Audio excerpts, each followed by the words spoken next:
Alors, je suis entre deux belles personnalités aujourd'hui, hein, au départ de ces 10e assises des Mickey. Donc, à côté de moi, le professeur David Lahari du CHU de Bordeaux, qui est président aussi du comité scientifique de l'AFA et donc président de ce comité d'organisation des assises. Et puis, évidemment, Chantal Dufresne, hein, qui est la présidente de l'association François Aupetit, de l'AFA. Euh, on a introduit, vous avez introduit tous les deux ces assises. Ça fait 10 ans que les assises existent. Alors, professeur Lahari, c'est quoi votre regard de médecin sur ces 10 ans des assises des Mickey?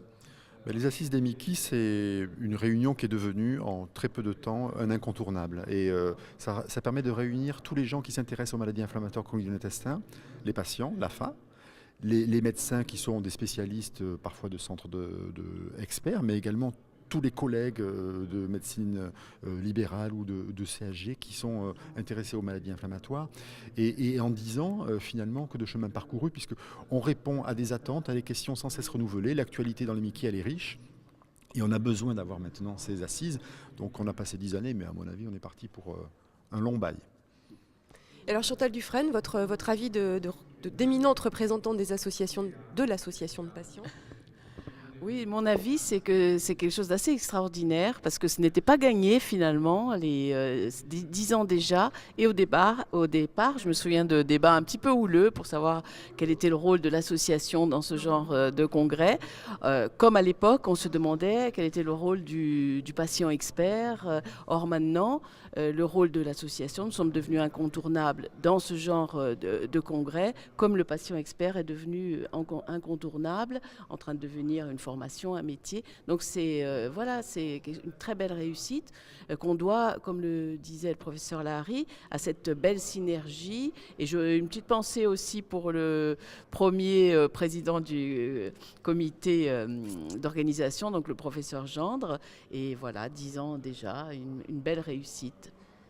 Alors, juste une petite question, puisqu'on vient d'assister à une espèce de prospective médicale, hein, dans les 10 prochaines années. Comment vous les voyez, ces assises des Mickey, dans les 10 prochaines années? Je pense que ce qui a été bien présenté par Laurent Baugerie, c'est qu'on est dans une médecine qui est personnalisée à la fois sur les risques et sur les traitements qu'on va développer, mais également sur les attentes des patients.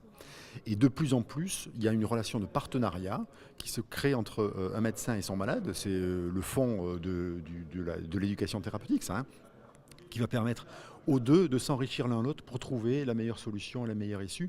Donc moi je vois le futur des assises Mickey avec une relation encore plus évidente entre les associations, les malades et puis les professionnels qui s'occupent d'eux. Moi, j'espère surtout que 10 ans, il y aura une vraie révolution, qu'il y aura quelque chose d'extraordinaire qui sera arrivé. On est là quand même pour stimuler la recherche et pour qu'il y ait des nouveautés de traitement, de prise en charge. Donc, on espère que dans ces 10 ans, grâce à nos éminents chercheurs, on aura des belles avancées. Et pourquoi pas espérer la guérison? Ce serait bien. On y travaille, c'est long, c'est un long chemin. Merci.